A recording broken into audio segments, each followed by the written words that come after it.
when Napoleon lay at Boulogne for a year with his flat-bottom boats and his grand army, he was told by someone, there are bitter weeds in England. There are certainly a great many more of them since the British Expeditionary Force returned. Sir, I have myself full confidence that if all do their duty, if nothing is neglected, and if the best arrangements are made, as they are being made, we shall prove ourselves once more able to defend our island home, to ride out the storm of war, and to outlive the menace of tyranny, if necessary for years, if necessary alone. At any rate, that is what we are going to try to do. That is the resolve of His Majesty's government, every man of them. That is the will of Parliament and the nation. The British Empire and the French Republic, linked together in their cause and in their need, will defend to the death their native soil, aiding each other like good comrades to the utmost of their strength. We shall go on to the end. We shall fight in France. We shall fight on the seas and oceans. We shall fight with growing confidence and growing strength in the air. We shall defend our island, whatever the cost may be. We shall fight on the beaches. We shall fight on the landing grounds. We shall fight in the fields and in the streets. We shall fight in the hills. We shall never surrender. And if, which I do not for a moment believe, this island or a large part of it were subjugated and starving, then our empire beyond the seas, armed and guarded by the British fleet, would carry on the struggle until, in God's good time, the new world, with all its power and might, steps forth to the rescue and the liberation of the old.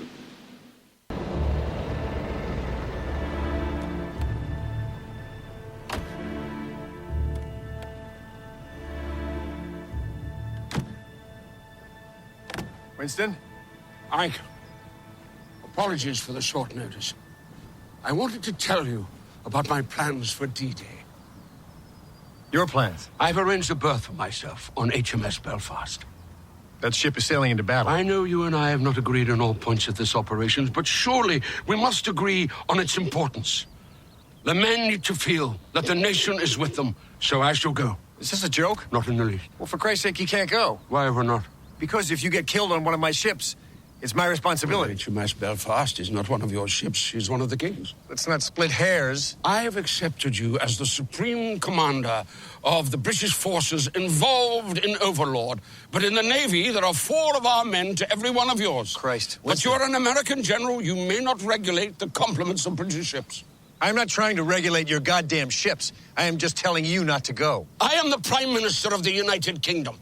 Minister of Defense. I shall go wherever I consider it necessary to the discharge of my duty. You may not tie me down. Tie you down? I've seen this before. In the first war. Big men fighting from the safety of their armchairs. It's no good. Commanders must see the battlefields for themselves. You're not a goddamn commander. Is this about Montgomery? You're just trying to get on the beaches before him? Of course not. I hadn't even thought of that. What if you get shot? I've been in wars before. You're the sitting prime minister. We can't risk your life. You're asking 250,000 young men to risk theirs. That's their job. It's not yours. If you want me to submit to this unconscionably dangerous plan, the least you can do is let me lead my men into battle.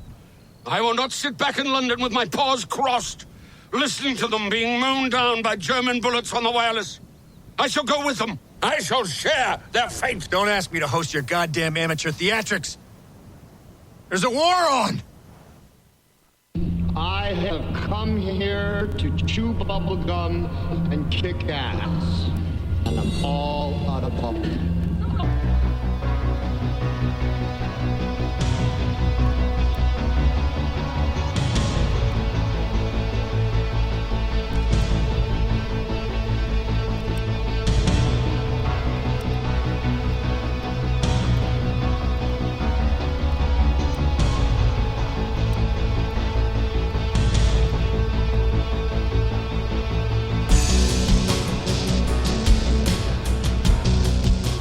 Ladies and gentlemen, boys and girls, children of all ages, welcome to the Bloviating Zeppelin's Berserk Bobcat Saloon. You got a belly up to the bar? We've kept your seat, and it's great to see you back tonight. It's Thursday, January 25th, the year of our Lord 2018, and tonight we talk about leadership, or the lack thereof. We're going to have some great articles by Kurt Schlichter, by author Matthew Bentley. And by the way, Tashay is going to be your bartendress tonight. She pours with the best of them. And of course, the lava lamp is in fact lighted to my left, your right. If you happen to be listening on the SHR Media network, shrmedia.com. Go there quick like a bunny. You can listen there. If you want to watch, you can watch on the SHR Media Facebook page live. If you want to watch, you can watch on the SHR Media YouTube channel, which is why I point out the Ridley Scott Memorial Lava Lamp right here. We don't water our drinks. Just like we don't water our conversation, politics, religion, crime, culture, economics, race, sex, science, law. We talk about it all here at the saloon. Nothing is sacred. The speech is free, but the booze is not. All that we ask is that you flush the toilet, jiggle the handle, and don't forget to tip your waitress. This was a long show to produce, and I'm back, and I believe that I'm back now. I had a little surgery recently for cancer. I've had it a couple of times, and my voice, I'm hoping, will last for the entire show. It kind of cut out last night on Sackheads, and Sackhead Sean did me a solid last night by employing Dan Butcher. He had Dan Butcher call in, and we spoke to Dan, and Sean kind of gave me a heads up and said, dude, save your voice for tomorrow. So that was very kind, and of course I slept all damn day just to make it here for the show tonight. But what I do is I go around and I look at Twitter, I look at Facebook, people send me things, and this I just queued this thing up. And it definitely falls, all of this falls under the category of... It's time for happy stories and good times. And here's the first one. I've got to re-queue this up because this is great. And I have to set this up for you a little bit. Apparently this is in New York City. And there's a dude sitting in a car at a stoplight or a stop sign, and next to him, and it's apparently a black guy, and you can hear him talk, and next to him, in a black SUV with the rear window rolled down, is William Jefferson Clinton. And he delivers all sorts of accolades to former President Clinton until a certain little word creeps out. I know. Let's listen. Manhattan ran into Bill Clinton. You the best president, man. Trump gotta go. Trump gotta go, Bill Clinton. Trump gotta go. All right. Have a nice day. Tell Hillary I said what up, Bill Clinton. Yeah. All right. Best president alive, man. How's Monica?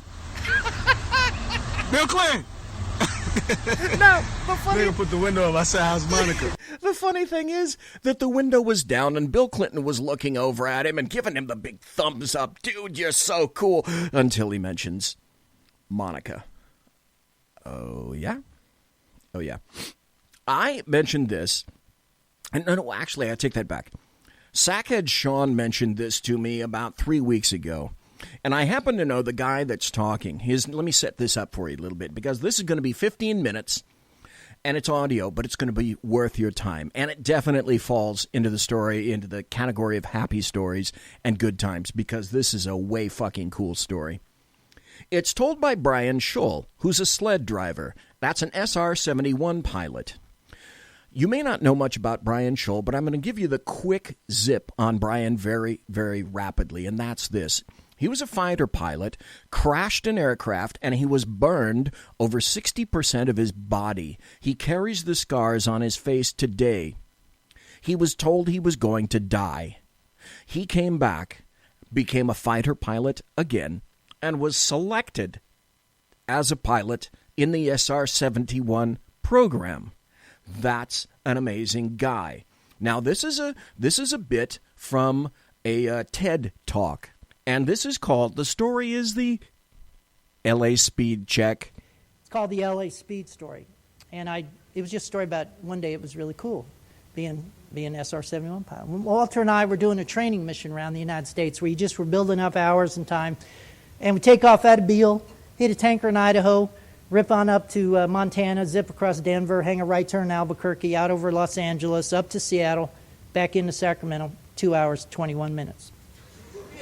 And you just do that then you do it backwards, and you hit a tanker or two. It was just to gain crew coordination, build your hours. We're on our last training mission. We're over Tucson. I can see downtown LA from Tucson. We're at 89,000 feet. I can see the whole western United States bathed in a warm October fall glow.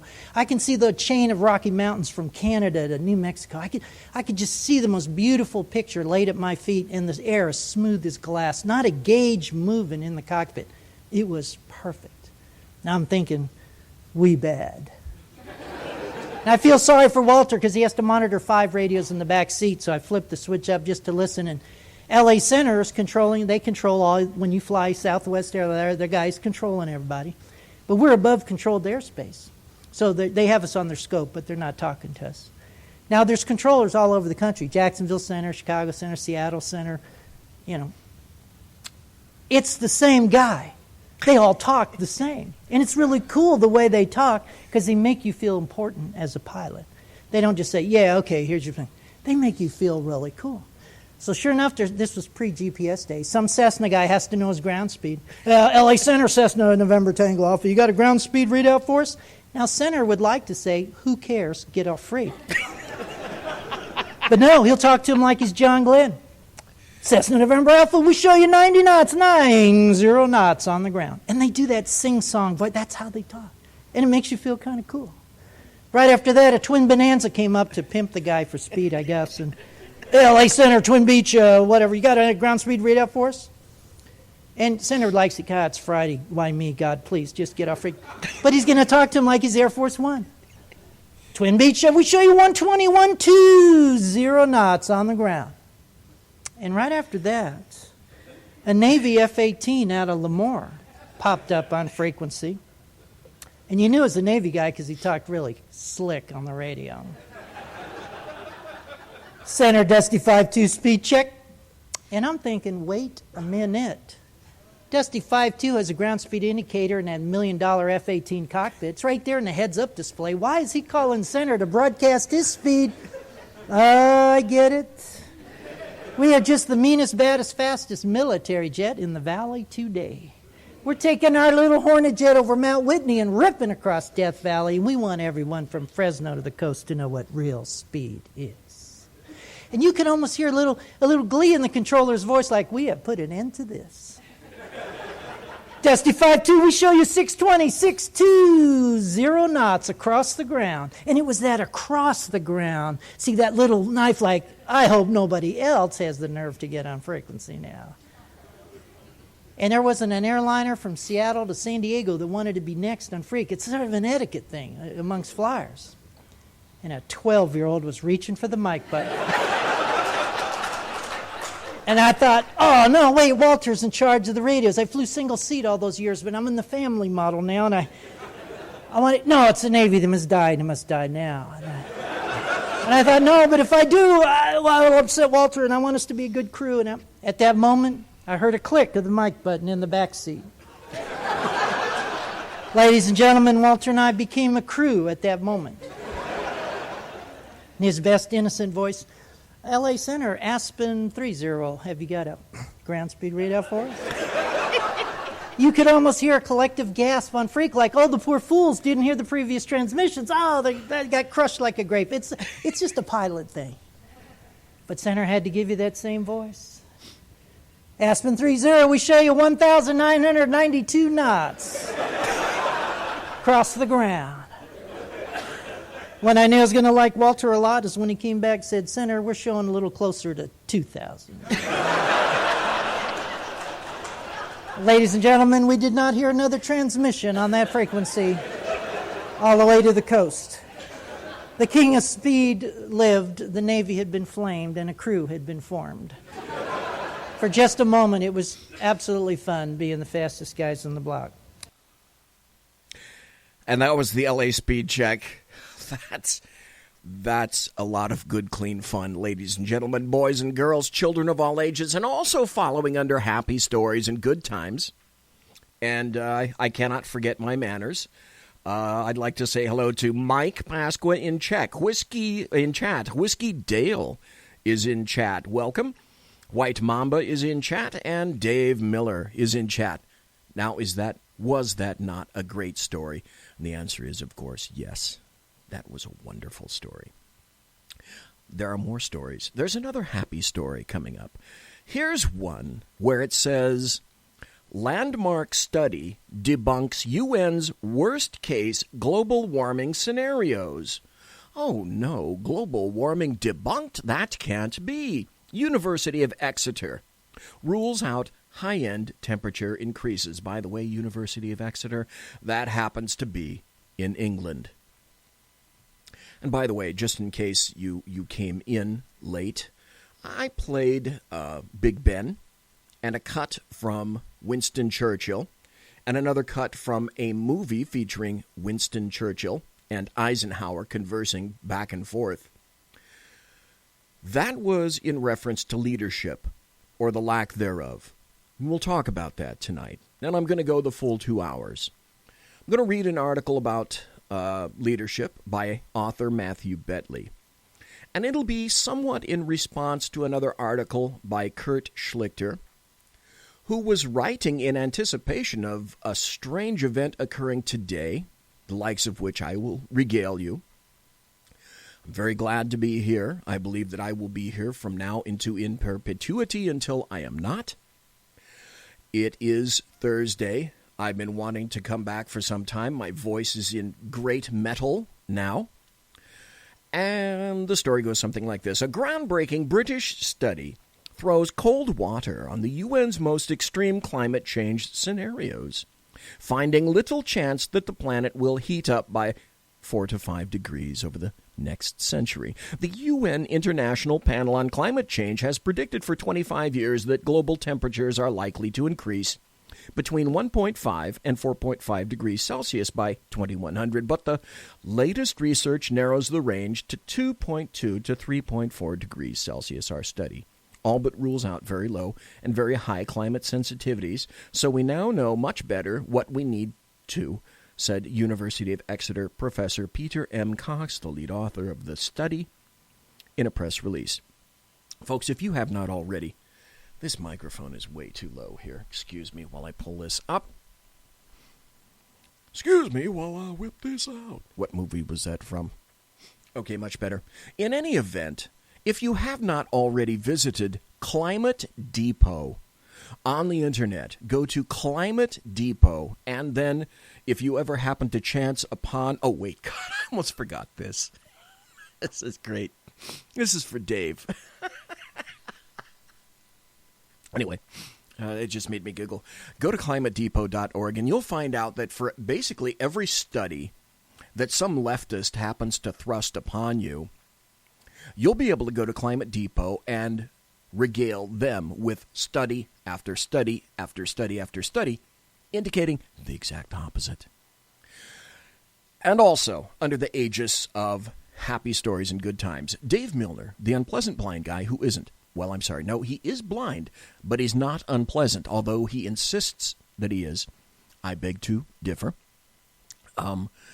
Dave sent me this just before the show, and as customary, I drink Diet Pepsi on the show because I'm a great consumer of Diet Pepsi, and oddly enough, there happens to be a Pepsi Cola distribution center down in Ghetto Central in Sacramento, where my wife lives, and so I just happen to like Diet Pepsi anyway. So Dave Milner sent me this article, and luckily, I wasn't drinking any carbonated beverage, or I wasn't drinking any, oh no, what the hell happened to this thing? Here we go, okay. I wasn't drinking any carbonated beverage or a Diet Pepsi when I read the headline from this. Thank you, Dave.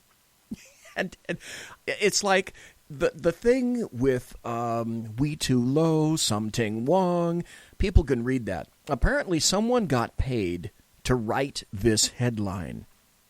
And it's serious. It's from physics-astronomy.com.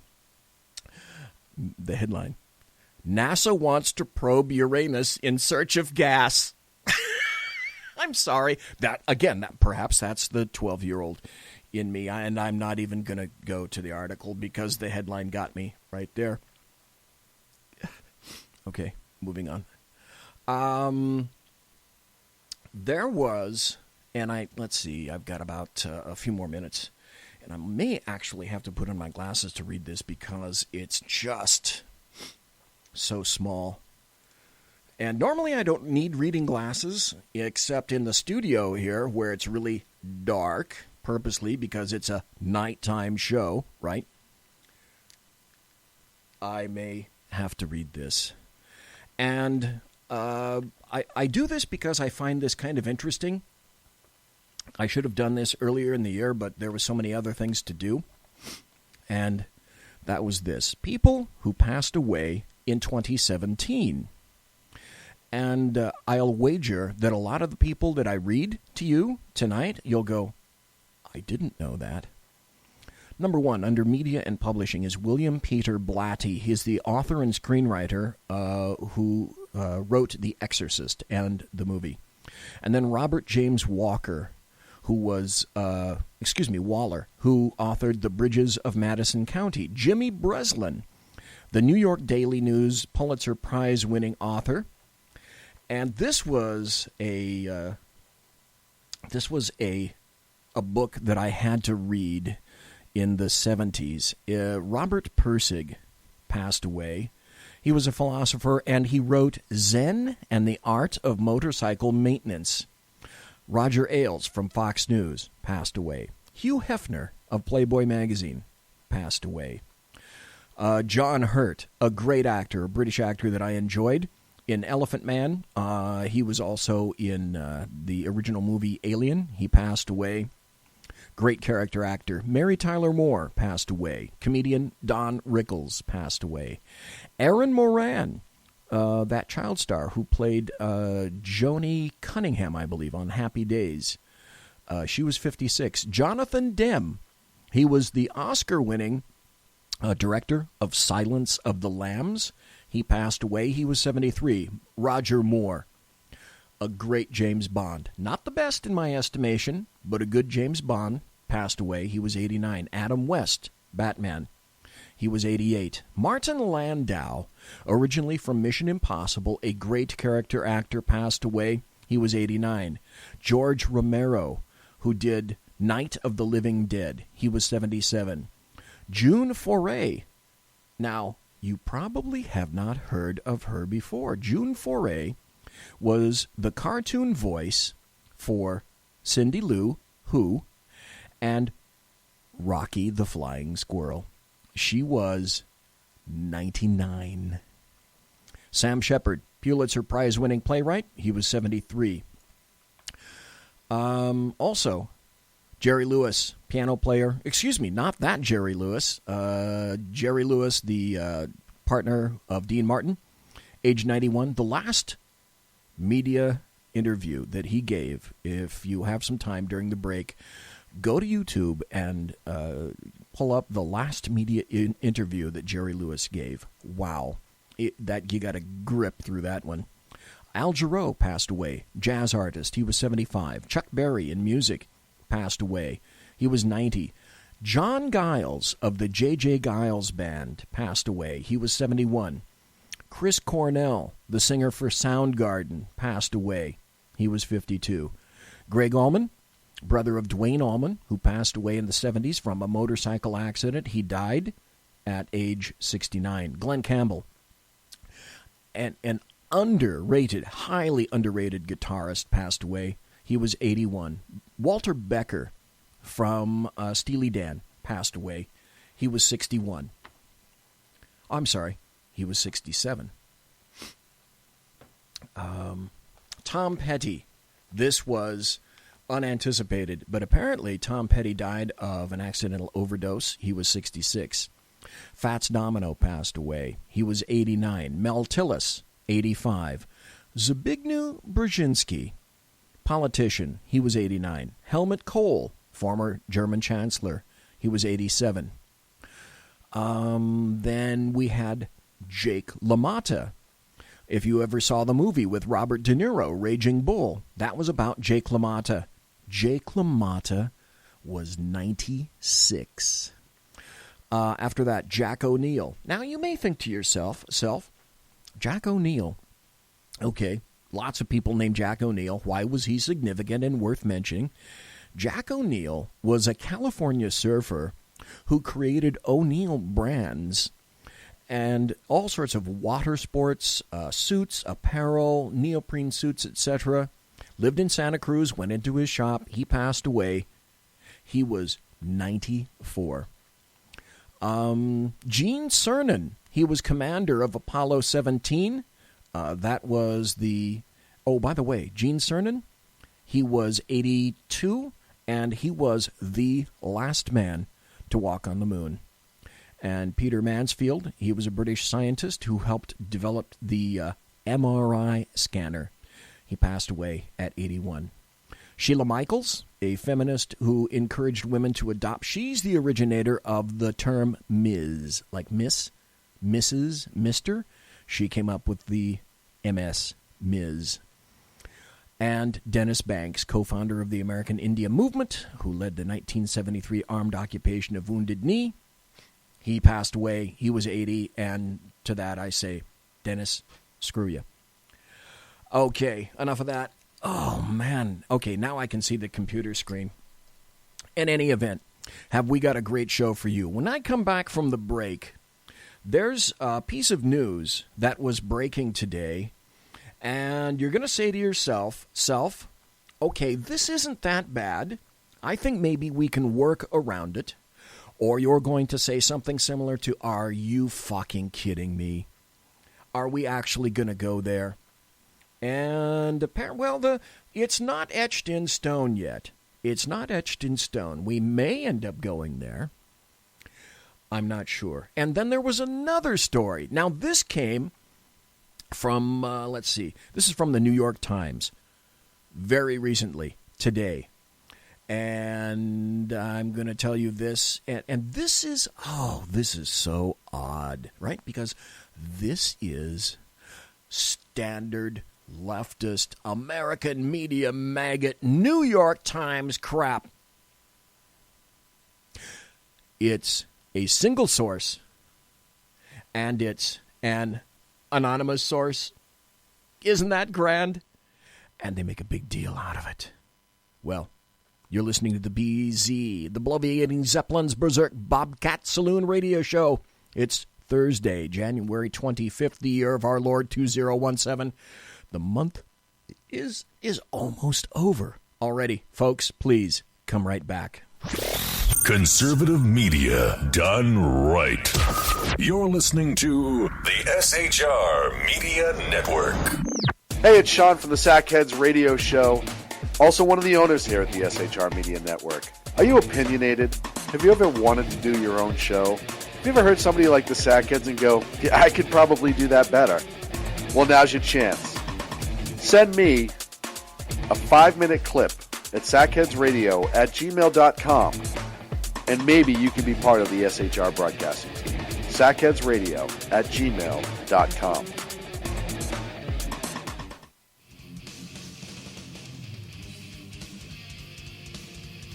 Beware, the Jersey Takeover is here. Every Monday through Friday, 9 p.m. to 11 p.m. Eastern Standard Time, you can catch Reaver Common Sense Show hosted by Jersey Joe, right here on SHRmedia.com. Only Jersey can deliver hell like no one else. So consider this your fair warning.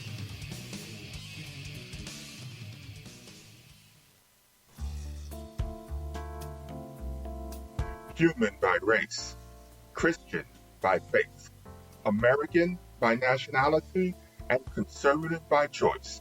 Reverend Ralph J. Chittum Sr. is the right guy on SHR Media from 8:05 to 9 p.m. Monday through Friday.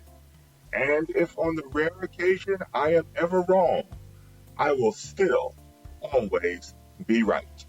The right guy on SHR Media. Power brokers use corrupt politicians, deceptive Islam, and lies from establishment media to turn the once shining city on a hill into the city of the blind. What do the elites fear? One man with a cane. I'm Dave Milner. Join me at SHR Media, High Plains Talk Radio, Spreaker, iTunes, and YouTube for a different kind of commentary on the unpleasant blind guy.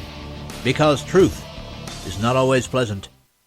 Hello, I'm Tim Hart. I'm the guy BZ hires due to his shameless contract with the SHR Media Network to voice his promos. He'd like me to tell you that the bloviating Zeppelin's Berserk Bobcat Saloon radio show can be found on SHR Media Network, Spreaker, and YouTube every Tuesday and Thursday night at 11 p.m. Eastern and 8 p.m. Pacific, featuring right thinking from a left brain and doing the job the American media maggots won't. You'll find that the speech is free, but the drinks are not. There, in the saloon, just when safety pin manufacturers are running out of metal for the diapers of the leftists, BZ is sending his personal drones of freedom into the wheelhouses and ossicles of lovers of sovereignty and liberty nationally and globally. Broadcasting behind enemy lines in occupied California, BZ swears that no rights were harmed in the making of this promo.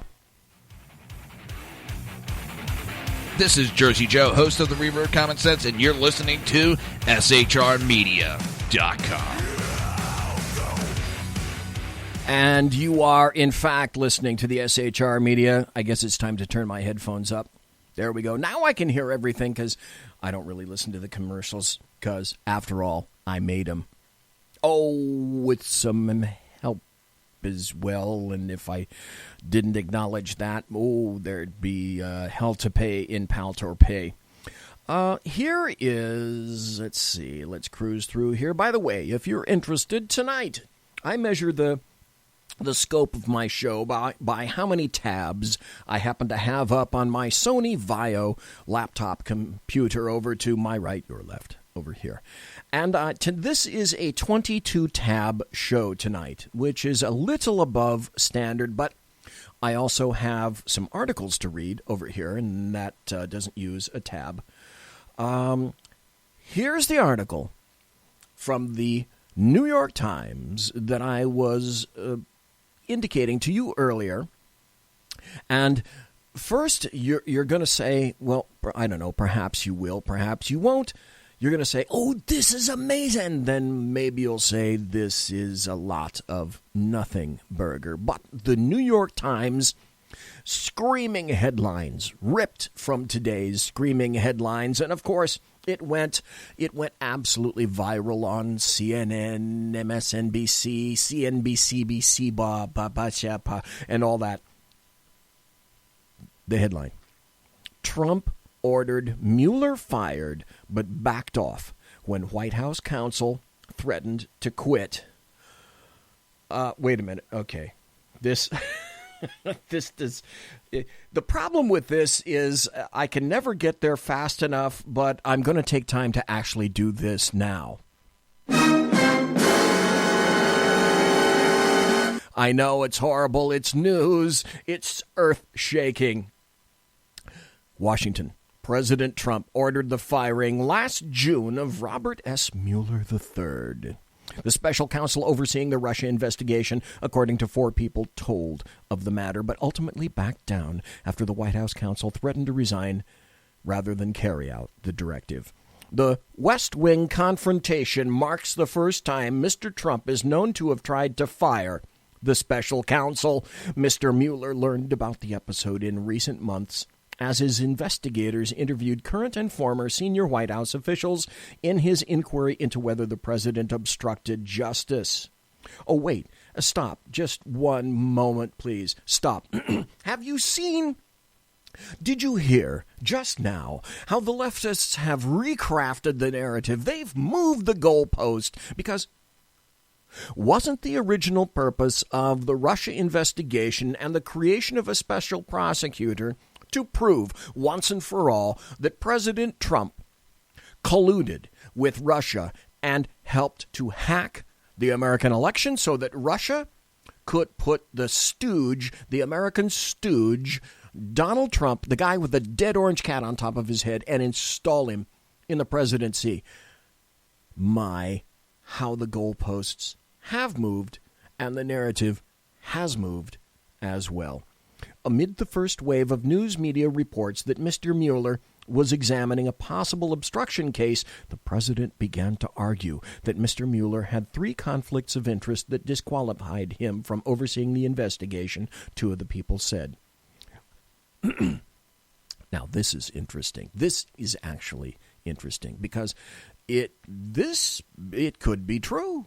I could see this happening. First, he claimed that a dispute years ago over fees at Trump National Golf Club in Sterling, Virginia, had prompted Mr. Mueller, the FBI director at the time, to resign his membership. The president also said Mr. Mueller could not be impartial because he had most recently worked for the law firm that previously represented the president's son-in-law, Jared Kushner. Finally, the president said Mr. Mueller had been interviewed to return as the FBI director the day before he was appointed special counsel in May. Possibly true, and true. Not saying it, but you've heard the hashtag release the memo. 4 pages apparently penned by House Intelligence Committee Chair Devin Nunes that reveals some information that apparently all of the Demorats voted recently to say, we don't want that revealed. And the FBI also weighed in to say they don't want that revealed either. Apparently the Daily Beast, if you go to thedailybeast.com, they've been hinting or dribbing and drabbing some of that out. Now, they haven't actually said that they have but they possess a copy of that memo yet. But now, 2 things are brewing that I find amusing, interesting. One is that the newest Buttlescut is the memo may be released next week.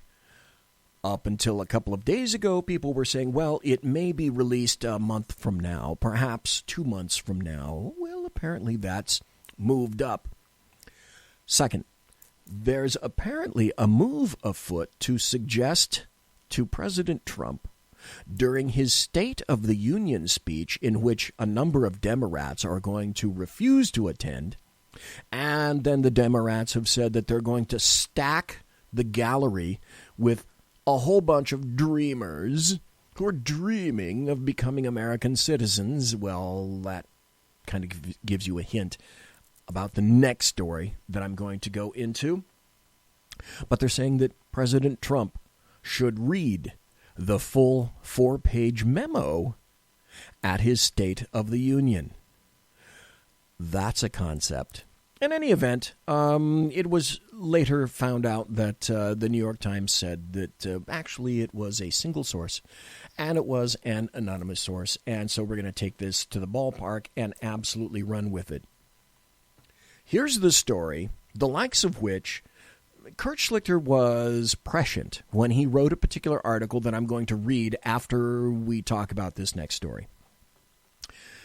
And then there are some other articles, some other events, and some information that you should know about that link up with this particular article. And Kurt Schlichter already kind of apparently saw this and wrote an article, I guess, in anticipation of this. This is from the Wall Street Journal. Trump proposes citizenship for dreamers in exchange for wall and other concessions. Administration also looking to restrict family-based immigration and hiring more border agents, immigration judges, and prosecutors. Now, at first blush, you look at this, and your first thought is Trump is caving to his base. His support, his base, his foundation, they're being betrayed. That was some of the first information that was coming back when you look at this. Then, the reason I say that is because the reaction on the left by the Demorats, though he's apparently willing to acquiesce for some other things, is he's talking about 1.8 million undocumented illegal immigrants brought to the U.S. here as children. If he's willing to cave on that, the support, the base is saying, well, hold up on that car wash, doggy, if you will, please. Despite that, leftists are saying, really? Blow us. We're not even going to go for that. We want everything. We want all of them, and we're not going to concede. There will be no wall. There will be no e-verify. None of that shite. That's how in-depth and how much betrayal is involved by the Demorats. Well, let's read the article and see what it happens to say. Washington.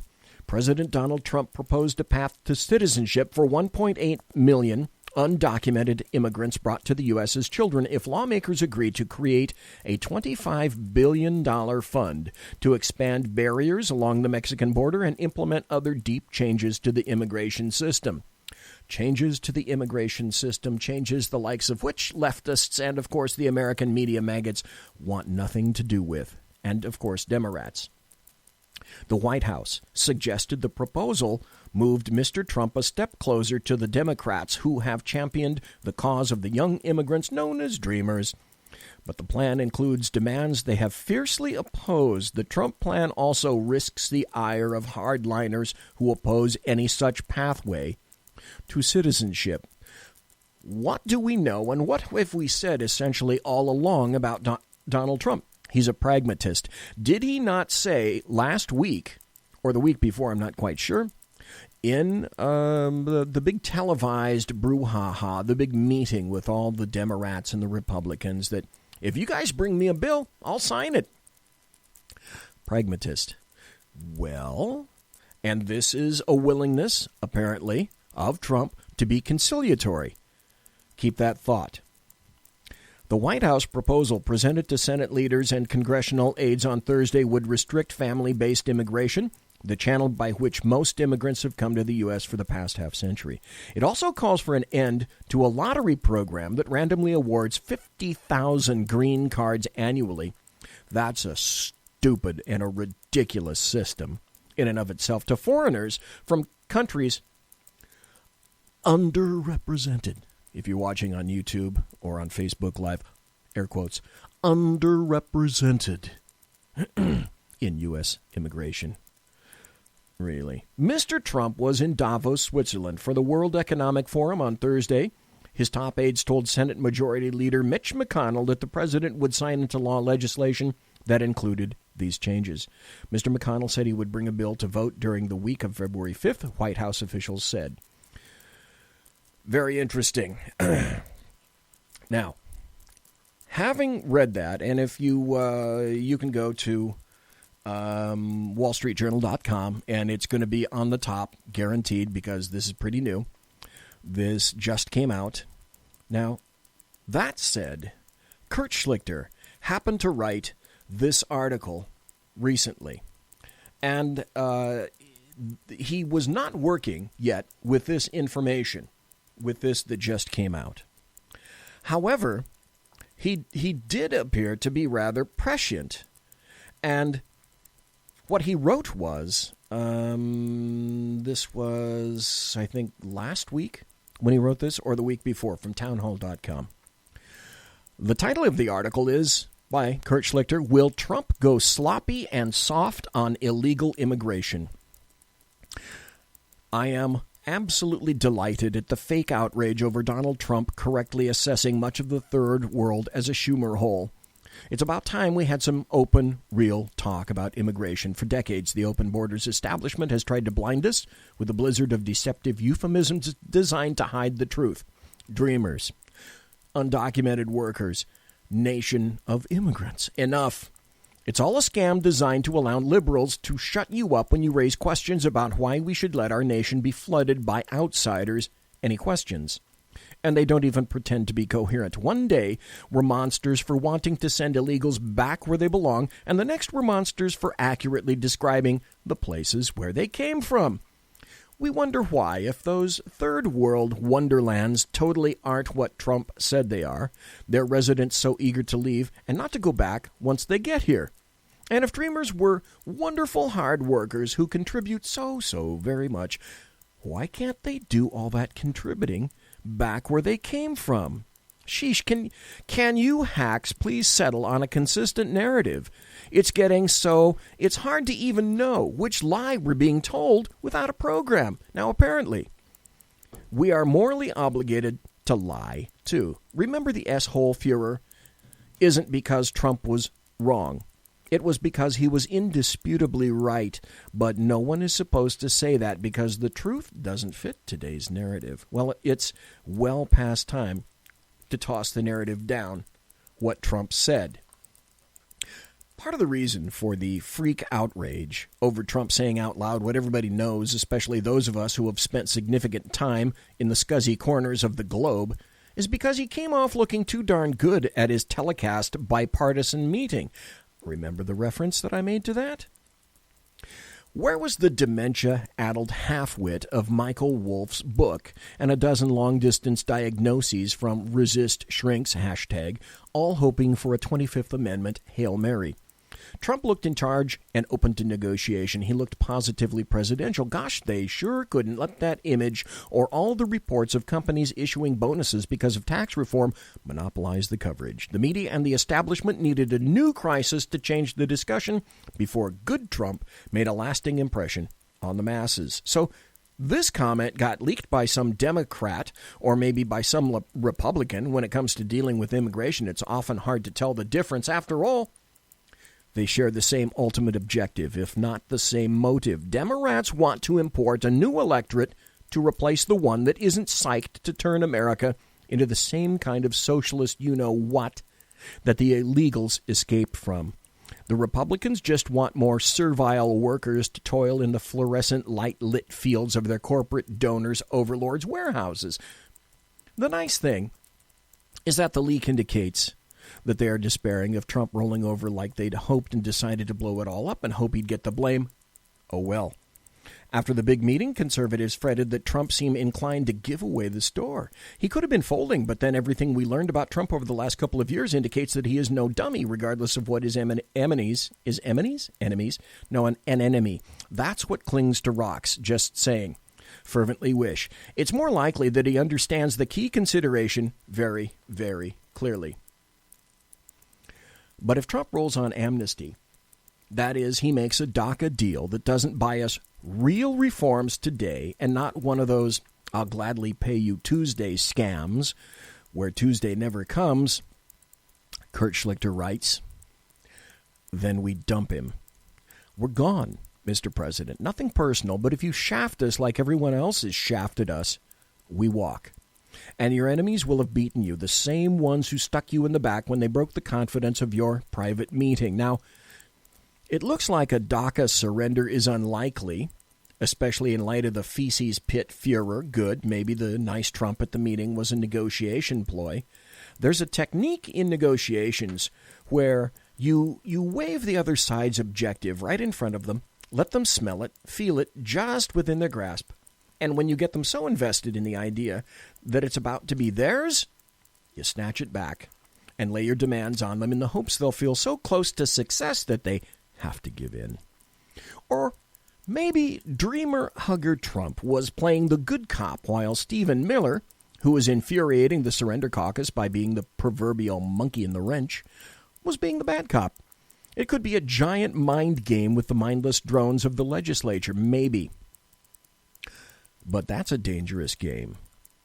Outsourcing so much of the negotiations and details to the simpering wusses of the GOP House and Senate, who are yearning for some way to do exactly the opposite of what their voters elected them to do, that was always risky. Sailor Suit Lindsey Graham and his pals came up with a plan that Trump rejected with the dung depths comments. If they want a deal, they better come up with a solid bill where Trump gets some trophies. But at the end of the day, Trump gets to either sign on the line that is dotted or not.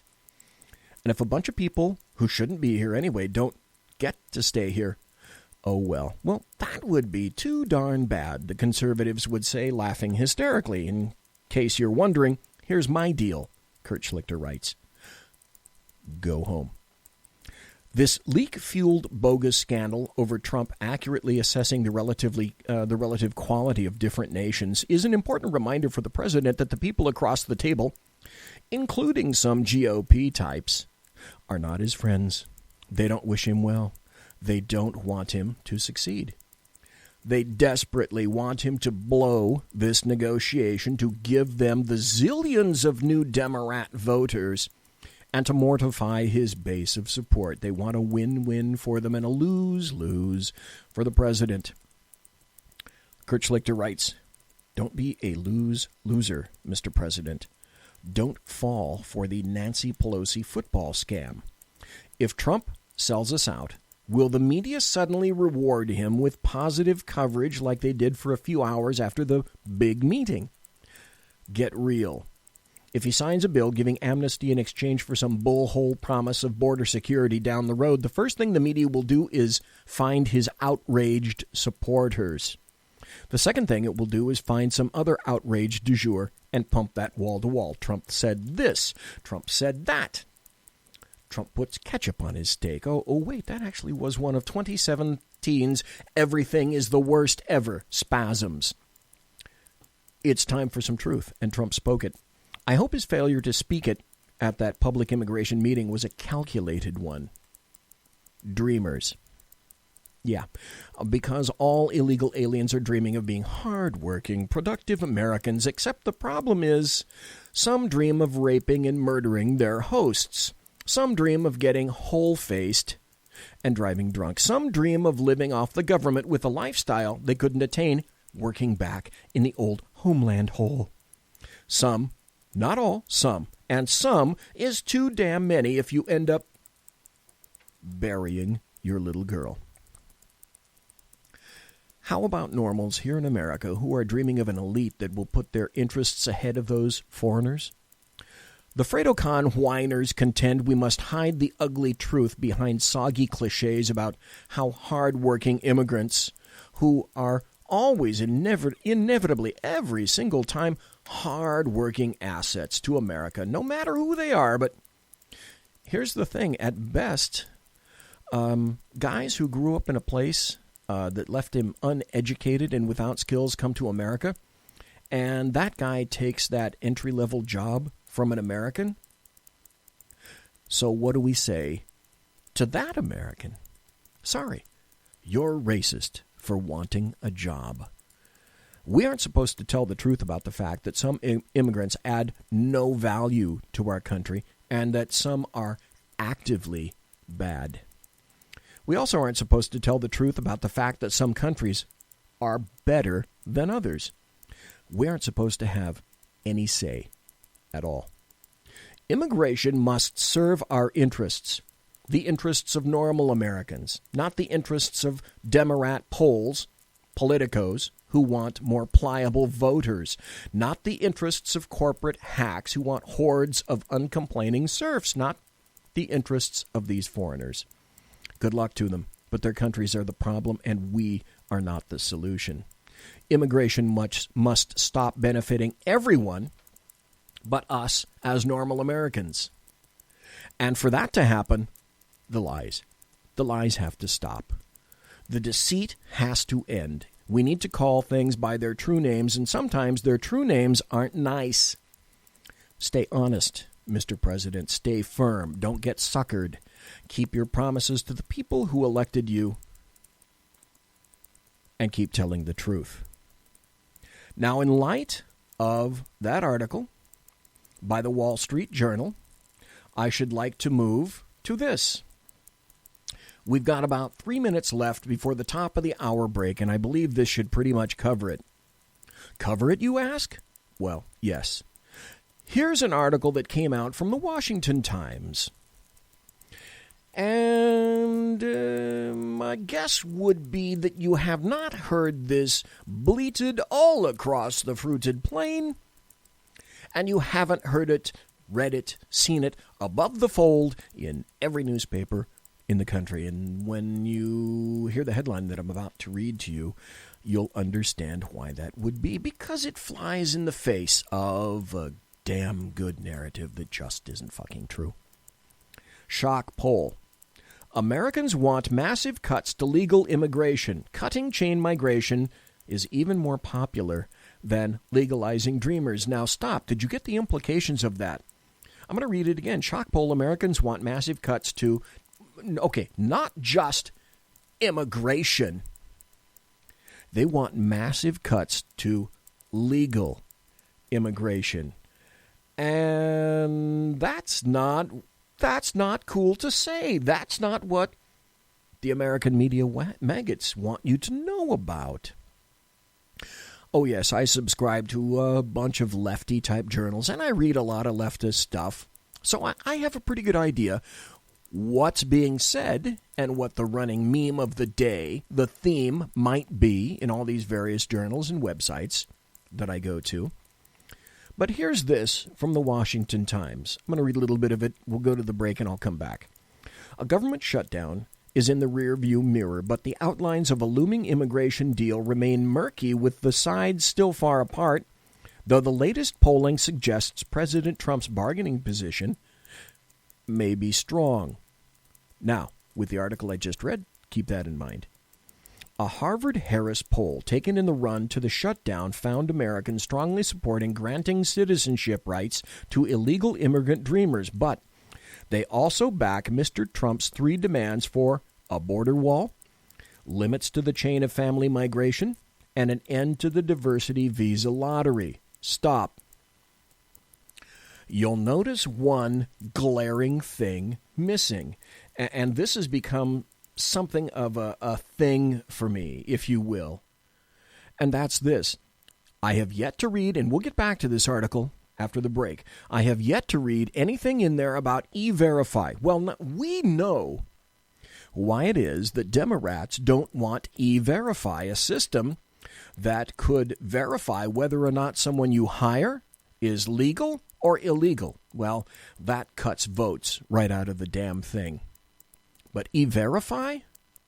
Imagine if, there was a milk or an egg plant somewhere in the United States within the past month and a half, maybe even 2 months, that had a raid from immigration, and about 800 of its 1,000 workers were illegal. If you pull illegals out of the equation, that's what the establish-hack GOP rhino fucktards they want their own version of free cheese, which is cheap labor. Well, if you remove cheap labor out of the equation, then that means that some of these corporations, businesses, etc., may have to actually pay people for a job well done. And doesn't nature abhor a vacuum? Isn't the standard bleat that, these are jobs that Americans just won't do? Yeah, except they conveniently forget automation and that all of these jobs, many of these jobs, are already being eliminated, and yet we're importing more dimwits into the country. And here's the other funny thing. If you build the wall, guess what? It's tough to tear it down. And if you institute E-Verify, and the reason for illegals, specifically because we're on the border, illegal Mexicans coming into the country, if the reason for their being here to acquire a job is eliminated, and there is no reason to come here because likely you'll be found out that you're an illegal, oh my. We can't have that. Conservative media done right. You're listening to the SHR Media Network. Featuring right thinking from a left brain and doing the job the American maggots won't. BZ is fundamentally changing America one diaper at a time. Just when safety pin manufacturers are running out of metal for the diapers of the leftists, where the speech is free, but the drinks are not. The bloviating Zeppelin's Berserk Bobcat Saloon can be heard every Tuesday and Thursday night, commencing at 11 p.m. Eastern and 8 p.m. Pacific, where pushback is a requisite art form in and of itself. Let your ossicles be truly liberated when you listen to the bloviating Zeppelin's Berserk Bobcat Saloon, only on SHR Media Network. No ferrets were harmed in the making of this ad. When dirty politicians, shadow governments, and deceptive Islam blind the world with fake stream media smoke, their only fear is one man with a cane. I'm Dave Milner. Join me through SHRmedia.com, HighPlainsTalkRadio.com, and the Western Free Radio Network at Spreaker, YouTube, and iTunes for a different perspective weekly on the unpleasant blind guy. And catch me on Jeff Mitchell's EDL Radio on BlogTalkRadio.com. There's no surrender ever, because truth is not always pleasant. This is Sam on SHR Media. You can listen to my new show starting on Tuesdays in January. Get my perspective on national politics, a conservative's perspective on California politics, the latest in the war on terror, all of that and a lot more here on Tuesdays at SHR Media. And don't forget to follow me on Twitter at Sam_SHR Media.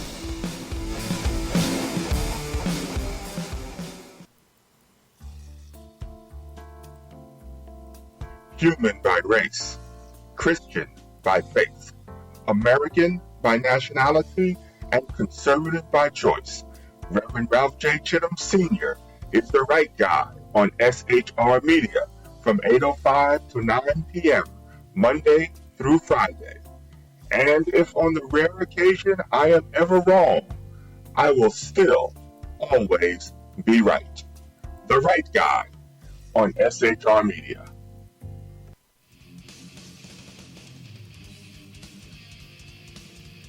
Beware, the Jersey Takeover is here. Every Monday through Friday, 9 p.m. till 11 p.m. Eastern Standard Time, you can catch Reaver Common Sense Show hosted by Jersey Joe, right here on SHRmedia.com. Only Jersey can deliver hell like no one else. So consider this your fair warning.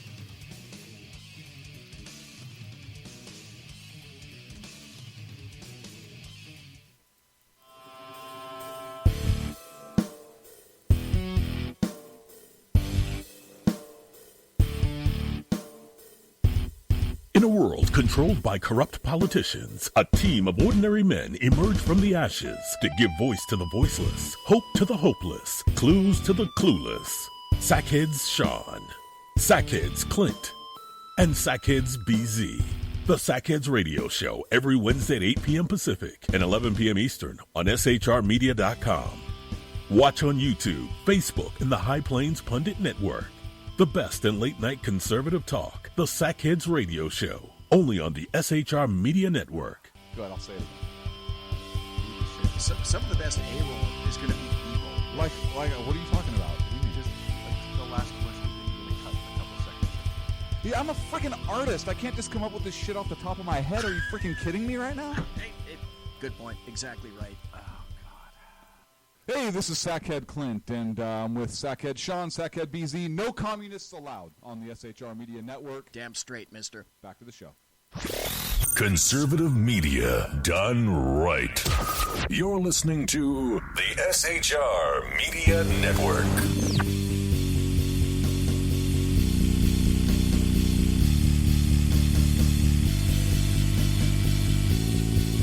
Ladies and gentlemen, boys and girls, children of all ages, you are in fact listening to the bloviating Zeppelin's Berserk Bobcat Saloon live and direct on the SHR Media Network. Go to shrmedia.com. You can go into the chat room. We still have a lot of people in chat. We got Mary, White Mamba, Dave Miller, Whiskey Dale, Simone, Mike Pasqua in chat. And folks, thank you. Trust me, I very much appreciate your being there in chat. We talked last hour about a whole bunch of things and illegal immigrants, and we talked about the new story about Donald Trump apparently willing to make a deal for 1.8 million dreamers here in the United States. We'll see how far that goes. As a matter of fact, let me continue with that article. Mr. Trump's multi-part plan contrasts with calls from some on Capitol Hill, including Senate Minority Leader Chuck Schumer, little Chucky, for a deal largely centered on just two issues, the fate of the Dreamers and border security. Mr. Trump's proposal would offer a path to citizenship within 10 to 12 years for 1.8 million Dreamers, people whose parents brought them to the U.S. illegally as children. About 700,000 Dreamers were shielded from deportation under the Deferred Action for Childhood Arrivals, the DACA program, created by former President Barack Hussein Obama, illegally and unconstitutionally, I might add, in 2013. In September, Mr. Trump ended the program known as DACA, but gave Congress until its expiration on March 5th to replace it. The rest of the immigrants aren't enrolled in DACA, but could have qualified. Now, that having been said, I was talking about a Harvard-Harris poll now that said that the bulk of Americans, they want to remove and lessen the amount of legal immigrants into the United States. Most striking of all is the public's demand for lower overall legal immigration, a position that has little traction on Capitol Hill, but one that is overwhelmingly popular across the country. Let's see. Our leaders. Remember I said the story is about leadership tonight, or the lack thereof, leading up to a very interesting article by Matthew Betley that I'll be getting to in just a moment.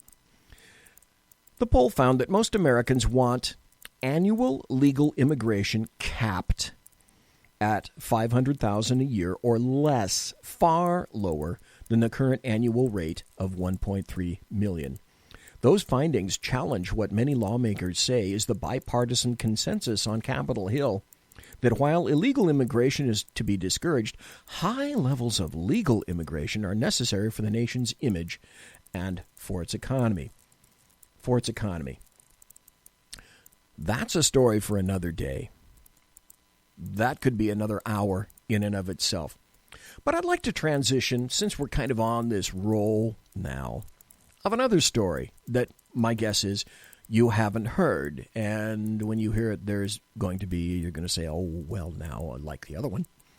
I understand why it is that I've not heard much of this either. And the headline is, Supreme Court to hear Trump travel ban case.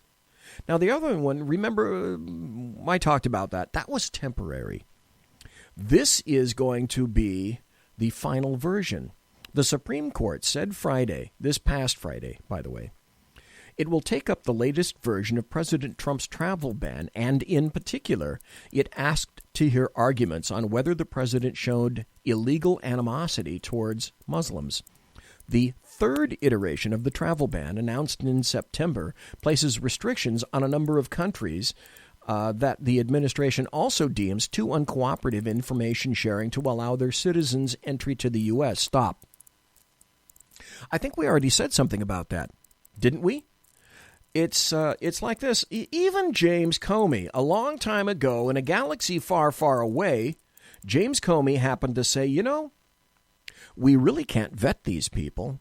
It's not like we can go to, the Syrians were in crisis, so Angela Merkel opened up her arms and hugged all the illegals to her bosom, Muslim illegals, because they assimilate so damn well from Syria.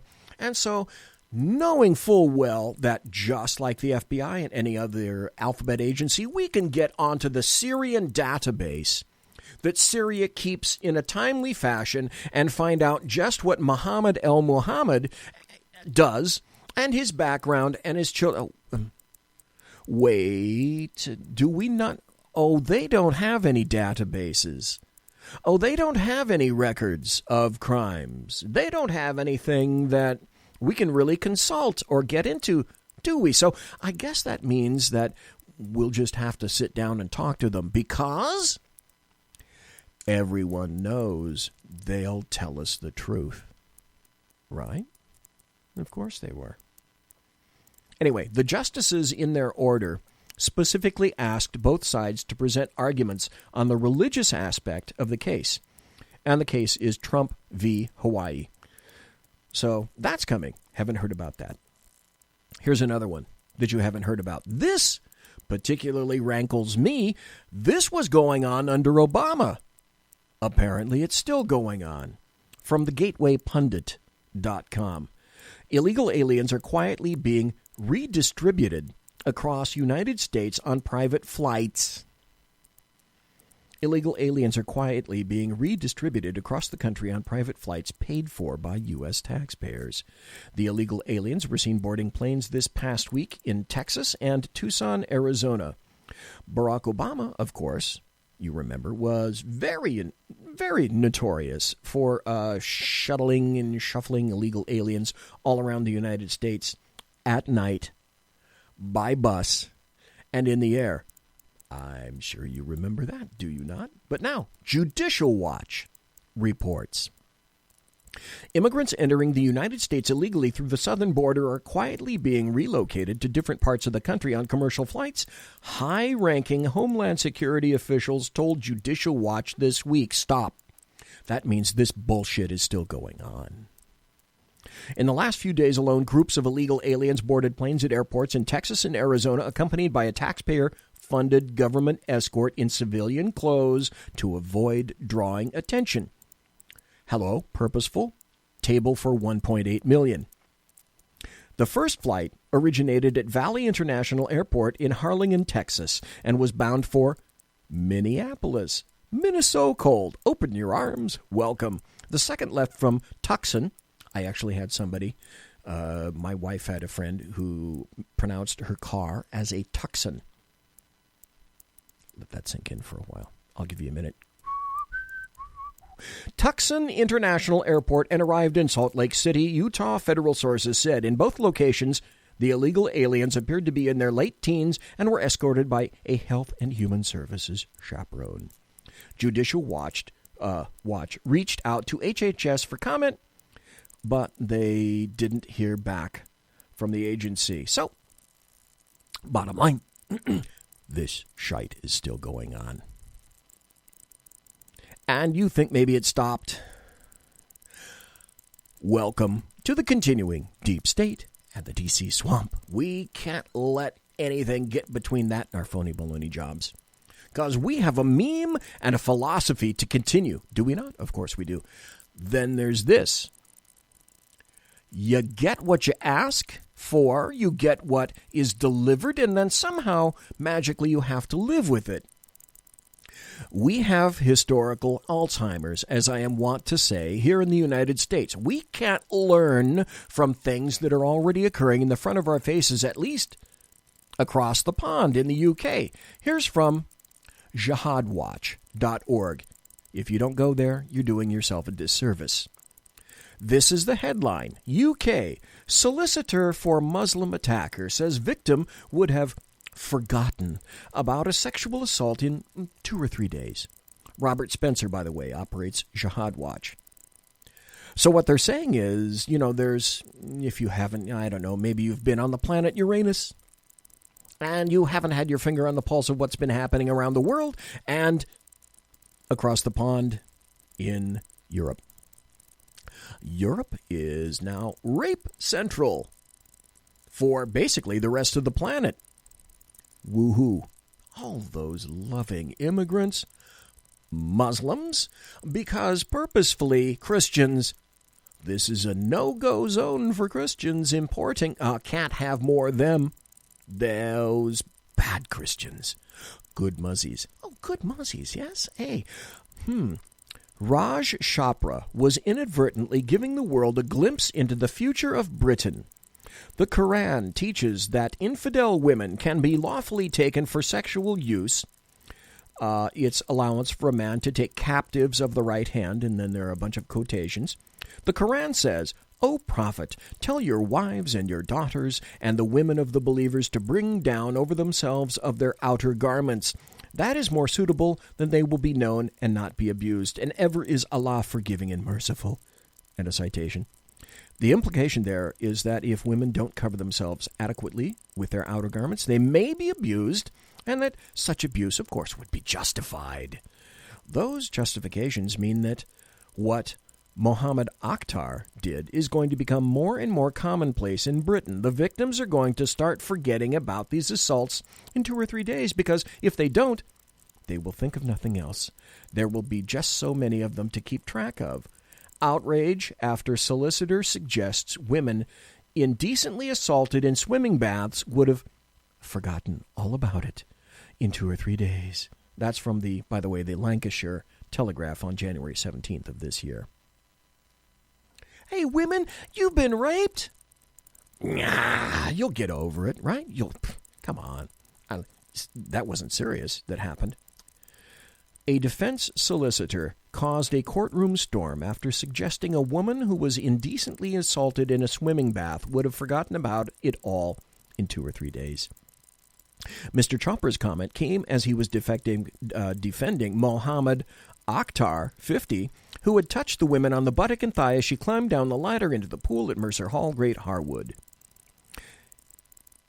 So, immigration? Yes. Opening the arms? Yes. Angela Merkel clasping all these people to her bustly German bosom? Yes. Historical Alzheimer's. Europe is called a petri dish. If for no other reason than we need to see what's happening there and ensure that it isn't happening here. I read to you the article about President Trump and what he's considering. It's not really formalized in any shape.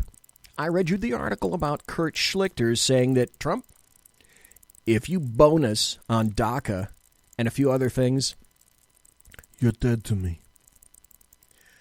And then I read a number of other articles that indicate that immigration is a serious, serious issue and concern here in the United States. And what D.C. is espousing right now is in direct contradiction to what most people across the fruited plain, us groundlings, us serfs, us commoners, us unwashed rabble, it's completely against what we want, which is less immigration and less legal immigration. We've just about reached it. Now, that having been said, I saw this came out, and it was an article. I forget the citation. This may have been in townhall.com. And if that's incorrect, I apologize to Matthew Bedley. Now, Matthew Bedley, I happened to interview. He's an author. He a suspense and thriller author who wrote 2 books so far, and he's about to release a 3rd this year. He wrote the book Overwatch, and his second was Oath of Honor. I interviewed him back on December 12th last year, about a month ago. And he wrote this article, and it was published. And it's called this: When Our Leaders Fail Us. The Shutdown and the Honor of Our Leadership Class. Time dulls the sharp edges of painful memories, but some events are so traumatic that they are burned into our psyches where they live on forever. For me, September 11th is one of those experiences. It continues to shape and forge who I am, even now, 9 years after I separated from the Marine Corps. I'm fairly certain it will continue to influence me for the remainder of my days. Yesterday, while our government was shut down due to incompetent leadership in the halls of Congress, I took the time to see 12 Strong, the new movie about Operational Detachment Alpha 595, the first 12-man Green Beret team to go into Afghanistan in early October 2001. The movie was very, very good, but the moment that really stuck with me came at the beginning, when the film depicted the attacks on the Twin Towers and then showed what those warriors felt as they heard the news. It filled me with the same level of fury, outrage, and horror that I experienced as a young second lieutenant in command of a scout sniper platoon pulling targets in the butts at Stone Bay Rifle Range at Camp Lejeune. I'm pretty sure that anyone who was in the military on that day, or deployed soon after to Afghanistan or later to Iraq, will feel just about how I felt. And I'm pretty sure that all of us would say that ever since that moment, we've never been the same. Think about it. A generation has been serving in combat in 2 theaters of war for more than 16 years. If that doesn't put your life in perspective, I don't know what does. Human beings are weak, self-centered, petty, and cruel. It's the dark side of human nature, and unfortunately it consumes many of us. Like Raylan Givens from the show Justified. I'm an angry man who finds himself filled with an outrage every day at the things I see people do to one another. But as a recovering alcoholic, I struggle to manage this anger.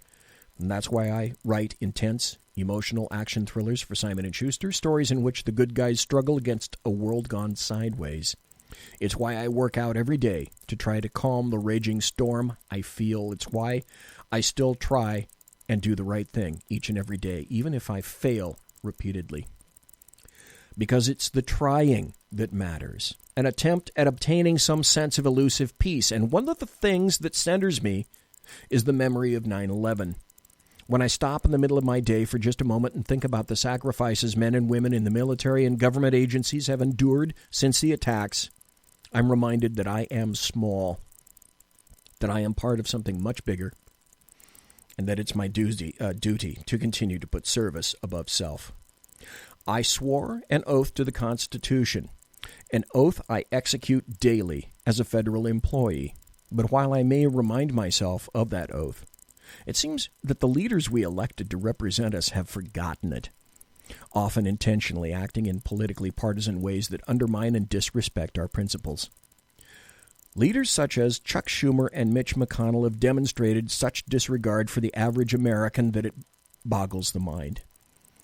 They allowed the government to shut down, putting hard-working federal employees whose job it is to protect national security or support the military temporarily out of work. And yet they get reelected again and again. It's maddening to the point of insanity, electing the same people into office but hoping for different results. I don't have answers, and I only speak for myself when I say that we as a country need to do better. We need to demand more from our leaders. We need to hold them accountable, regardless of political party, when they betray their sacred oath. We need to drag them into the light of scrutiny that all of us as average Americans have to abide by. The law. Do they not feel the same sense of duty and responsibility that the rest of us feel? Do they have no honor, self-awareness, or moral code to guide them in terms of crisis?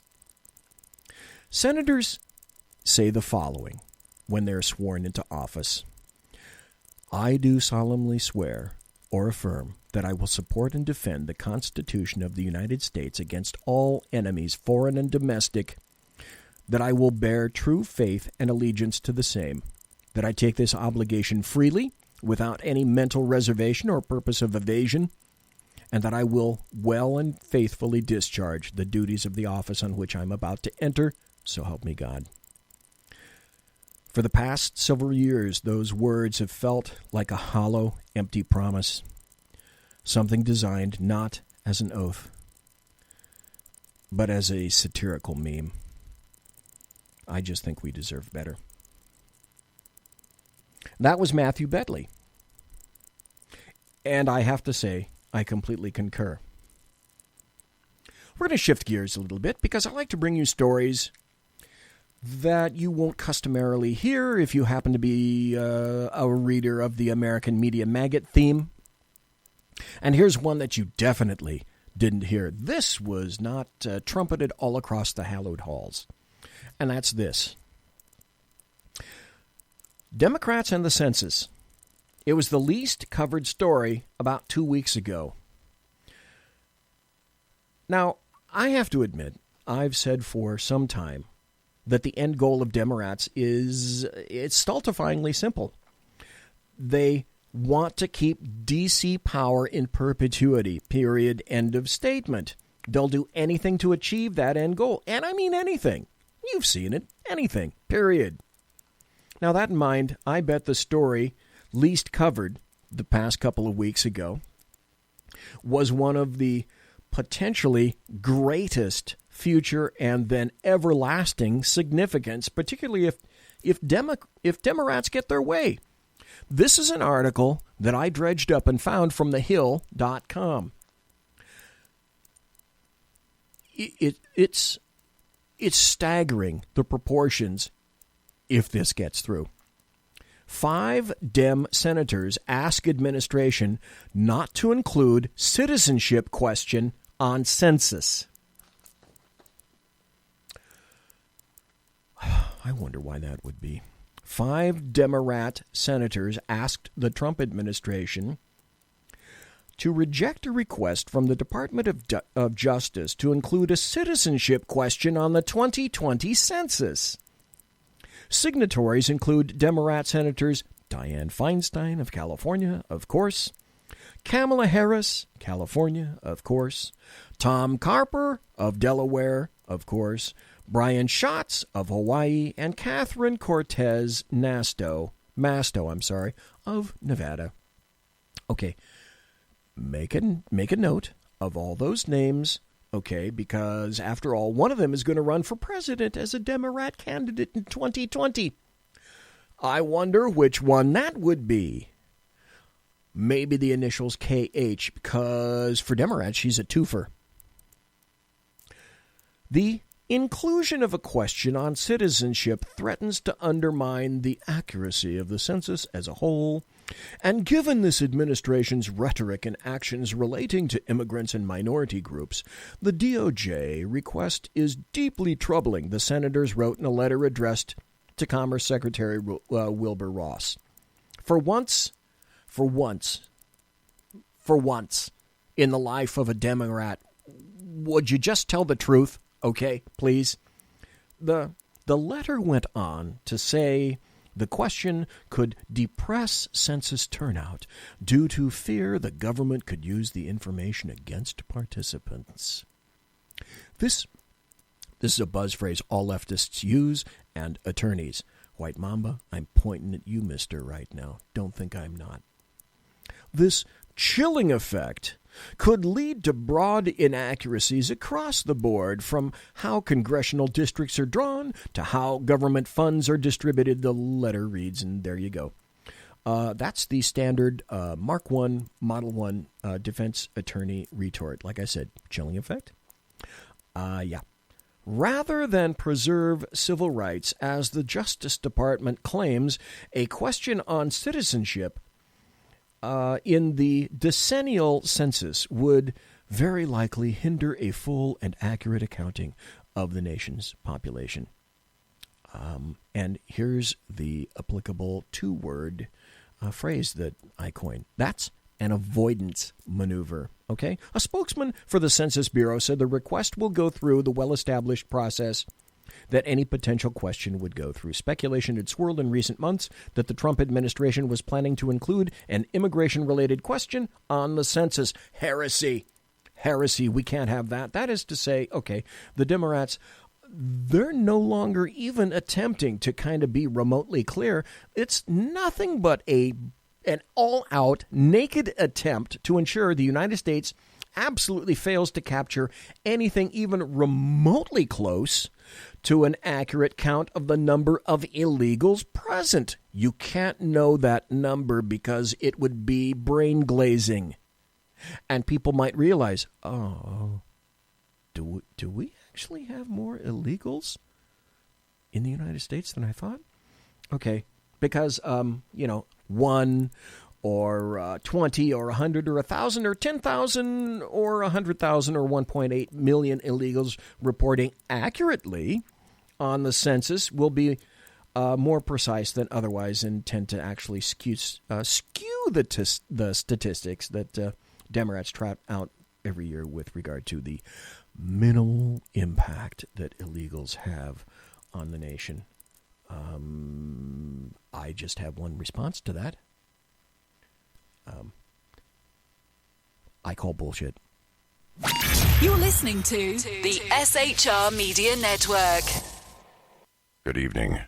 Broadcasting behind enemy lines in occupied California, the bloviating Zeppelin's Berserk Bobcat Saloon radio show is featured on the SHR Media Network every Tuesday and Thursday night for 2 hours at 11 p.m. Eastern and 8 p.m. Pacific. Whilst manufacturers are running out of metal for the diapers of the leftists, BZ continues to radically change the world of leftists, one diaper at a time.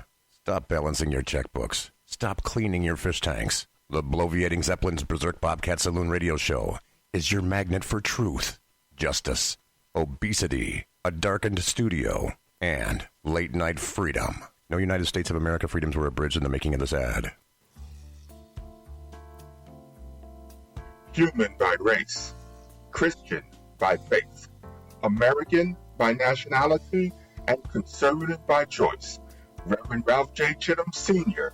is the right guy on SHR Media from 8:05 to 9 p.m.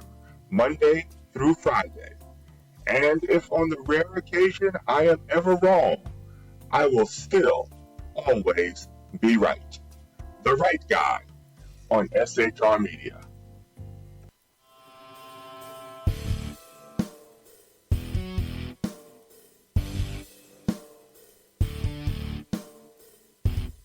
In a world controlled by corrupt politicians, a team of ordinary men emerge from the ashes to give voice to the voiceless, hope to the hopeless, clues to the clueless.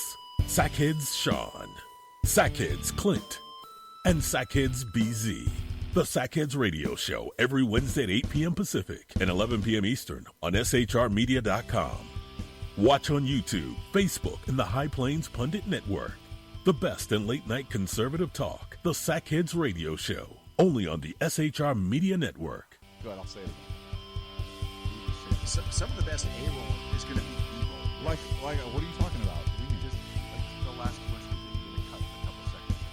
Yeah, I'm a freaking artist. I can't just come up with this shit off the top of my head. Are you freaking kidding me right now? Good point. Exactly right. Oh, God. Hey, this is Michael Wright. And I'm Shannon Wright. Join us for The Right Way with Shannon and Mike, Monday through Thursday from 7 to 9 a.m. right here on SHR Media.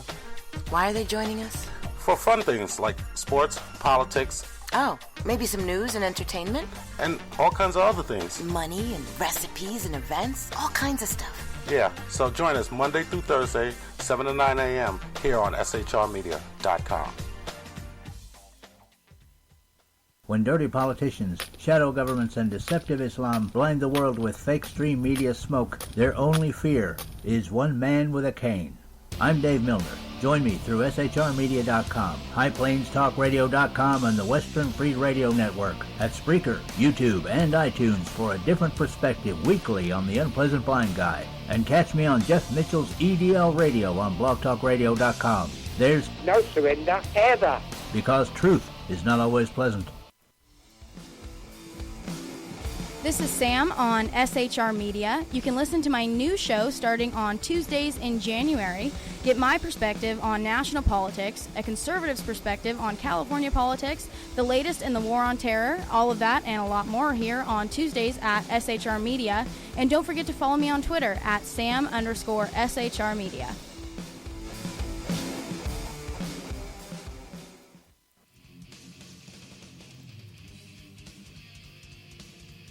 Beware, the Jersey Takeover is here. Every Monday through Friday, 9 p.m. till 11 p.m. Eastern Standard Time, you can catch Reaver Common Sense Show hosted by Jersey Joe, right here on SHRmedia.com. Only Jersey can deliver hell like no one else. So consider this your fair warning. Hey, this is Sackhead Clint, and I'm with Sackhead Sean, Sackhead BZ. No communists allowed on the SHR Media Network. Damn straight, mister. Back to the show. Conservative media done right. You're listening to the SHR Media Network.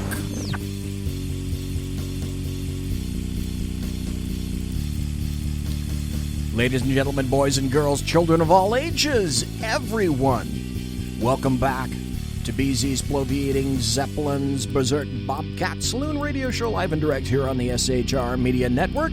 Go to shrmedia.com, as I'm sure you already have, to listen live. Go to the SHR Media Facebook page, the SHR Media YouTube channel, and you can watch also. I will make a post about this show. I make a post on my blog, bloviatingzeppelin.net, about every radio show that I do, and you can see my archives. You can click on the links to all the YouTube channels, the Facebook channels, SHR Media, all the links, the missing links that apparently, wasn't that a links, that you could possibly want right there, all wrapped up in one buttery ball of political goodness. Ladies and gentlemen, boys and girls, everything has been leading up to an explosive event which is coming. And the more the Demorats and the FBI and the DOJ and all those linked persons complain, the more it proves to me that I was right originally, and I said last year, because it was leading up to this, even before that limp-wristed Sean Hannity happened to say so, because apparently he reads my blog. I was chatting about it and talking about it and writing about it and speaking it last year, way before he was, and that's this. Remember that 35-page dossier that Christopher Steele wrote for Fusion GPS as Oppo research, paid for by the Hillary Clinton campaign, paid for by the DNC, and some theorize perhaps a little grit thrown in by the FBI? And also I have to admit, apparently there was one Republican, or he says he's a Republican, from the Washington Free Beacon who threw some cash into this as well.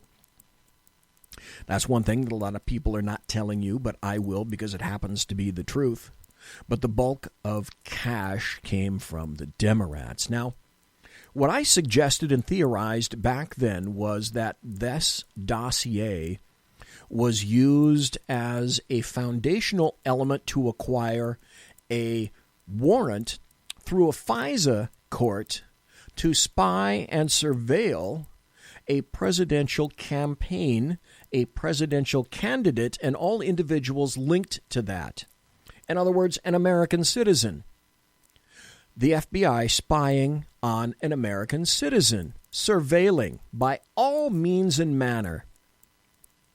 That's what that memo was about. Hashtag release the memo. The memo, when it comes out, I feel fairly certain is going to lend credence to my theory. And that is this. There is a soft coup against a sitting president, a then presidential candidate, and a president-elect. Not just a regular citizen like you and me. No, they were attempting to dethrone a presidential candidate. Why? They didn't like him. And he wasn't Hillary Rodham Clinton. And every day, bit by bit, drop by drop, it's being revealed that that is true. And if it is proven true, if there is evidence to indicate that the dossier was used... Well, let me back up a little bit. The FBI went to a FISA court and made an application through an affidavit and said, we want surveillance on all of these folks over here. Trump, his campaign. And all the people linked up with that, because there must be something bad. And the FISA court, remember I said on Sackheads last night, a FISA court is kind of akin to like grand jury ham sandwich, if you get my drift. At that point, even the FISA court said, I can't quite see that. The FBI went back to regroup. Somehow they found that dossier. Oh, wait, who helped to provide that dossier to the FBI? It was John McCain. Thanks, John. And so they went back and reapplied. And the FISA court judge said, bing, okay. And they surveilled a presidential candidate all of the people surrounding him. And you remember when Trump tweeted, "I'm being spied on. I'm being wiretapped." Well, wiretap surveillance. I can't expect Donald Trump to know all the lingo, but it turns out, and it's probably going to be confirmed and affirmed, that he's right. And so I've been following Glenn Greenwald, and I've been following Sarah Carter. And they've both had excellent writings, particularly Sarah Carter, who is now asserting this. The dossier was, in fact, utilized to spy on the Trump campaign. Finally, it's out. And it's what I've been saying and writing for months. Sarah Carter said it about a week and a half ago on Sean Hannity's show. And the headline was this: bombshell, Clinton-financed Russian dossier used to spy on Trump campaign. The unverified dossier alleging connections between President Trump's campaign and the Russians was used as evidence by the FBI to gain approval from a secret court to monitor members of the Trump's team, this reporter has learned.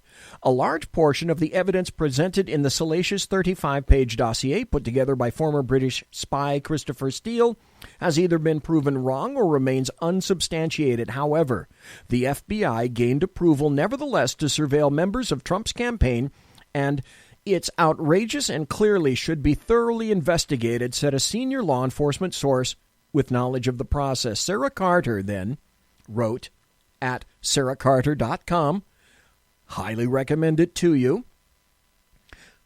Was the DNC Clinton campaign funded dossier used to obtain warrants on Trump's team from the secret court? Multiple sources told this reporter, not one, multiple, that the dossier was used along with other evidence to obtain the warrant from the Foreign Intelligence Surveillance Court, known as FISA. The sources also stressed that there will be more information in coming weeks regarding systemic FISA abuse. Do you perchance think some of this information might be in the memo? Hashtag release the memo. I suspect that that is true. The dossier certainly played a role in obtaining the warrant, added another senior U.S. official with knowledge of the dossier. Congress needs to look at the FBI officials who were handling this case and see what, if anything, was verified in the dossier. I think an important question is whether the FBI paid anything to the source for the dossier. Stop here just for a moment, if you please. Of late, there's been a question as to why multiple thousands and thousands and thousands of emails between former Assistant Director for Counterterrorism Peter Strzok of the FBI, emails to his paramour, his squeeze, Lisa Page at the DOJ, why they couldn't find them. And now we're discovering that the FBI initially said and the DOJ said, oh, we can't find them. Yeah, really? Oh, they found him now that there's pressure being put on, and it's turning into a shit show for the FBI and the DOJ because these two texting back and forth. If there was anyone whose philosophy was clearly against Donald Trump and for Hillary Clinton, it's these two. Oh, what do we know about Peter Strzok, by the way? We know he interviewed Hillary Clinton. No recording device whatsoever, no transcript, nothing. He also interviewed Michael Flynn. That was recorded. Imagine that. And he was also the individual who wrote up the information submitted to James Comey, which essentially exonerated Hillary Rodham Clinton. Before the true exoneration came out, he helped craft that memo. Do you think you see some linkage involved in this? I think I do. Perhaps just a bit. So Representative Matt Gaetz of Florida said it was outrageous if the FBI used the dossier to justify a FISA court warrant request. A human source from inside the Trump organization. Bombshell testimony now coming to light about the Trump dossier, but that's just one of a few shocking details that have been revealed by Fusion GPS's co-founder Glenn Simpson. Here to help us sort through the latest developments is Florida Congressman Matt Gaetz. Thanks for joining us this morning, Matt. I just want to get your initial reaction when you saw the documents that were released. It's quite something. We're here now at the one-year anniversary of this dossier, and it really draws into some context how much we've learned over that year. A year ago, we didn't know that the Democratic Party was involved in paying for this dossier, and we also didn't know that the FBI had relied on it in any way. Some of Glenn Simpson's testimony seems to indicate at some level there was a reliance by the FBI on this dossier, and that's just outrageous considering the fact that this is an opposition research campaign document that was dressed up as an intelligence document and then potentially used as a basis to spy on Americans. So another day, another stunning development in the bias that's working against President Trump that we have to expose and uncover in the Congress. This is a coup. This is a soft coup against a sitting president, against a presidential candidate. This is absolutely unprecedented. How corrupt is our country? How much faith can we afford to lose in any more government institutions? What if it turns out that our greatest, and I use that in air quotes because I worked for them and they're not, but just ask them and they'll tell you that they are, our greatest, most effective law enforcement agency, the FBI, is corrupt and corrosive? And how about that DOJ? Sir, and what we found out yesterday through, I guess, what was released by Senator Feinstein is that the FBI had some kind of a source inside the Trump campaign, which may bring, I guess, some legitimacy to the dossier and what was believed to be in the dossier. Do you follow what I'm saying here? I do. That's a reference to George Papadopoulos. Right. So there's two fact patterns that the American people can believe if they choose. The first is that George Papadopoulos getting drunk in a London pub and talking about how Vladimir Putin hates Hillary Clinton was and that's the substance of the dossier. Are you understanding what's going on here? The basis of an entire counterintelligence investigation. To me, the far more likely fact pattern is that you had a FBI that was so politicized during the Obama administration that they were willing to rely on campaign material, salacious and unverified campaign material that was partially drafted and curated by Nellie Orr, the wife of a senior Justice Department official. Stop. Listen to this. Listen to this very carefully. Bruce Orr, and that was the reason that this was relied upon to launch a counterintelligence investigation. To me, it's far more likely that the Fusion GPS dossier was something that was used as a basis for that investigation than one guy getting drunk in a London pub and saying what the whole world knew, which is that Vladimir Putin did not think very highly of Hillary Clinton. Imagine that. And that obviously he wanted because, as we all know, Donald Trump is nothing but Putin's poodle, right? That's why Donald Trump rained all sorts of cruise missiles down on Syria, a Russian stronghold at the time, right? One of the things that people are talking about this morning is this comment from Josh Levy, who is Glenn Simpson's lawyer. And the comment is somebody's already been killed as a result of the publication of this dossier, and no harm should come to anybody related to this honest work. Honest work.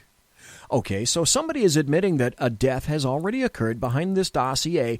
If you haven't read it, you can find it on the internet. I highly suggest some of my posts in the past, I've had links to it. You should go there. Basically, this is the one where people are saying that President Trump, a noted germaphobe, by the way, went and decided that in a Russian motel in Moscow, he was going to go pissing all over beds and hookers. Are you fucking kidding me? You're talking about a human life that is gone now as a result of this, potentially. At least that's what the statement says.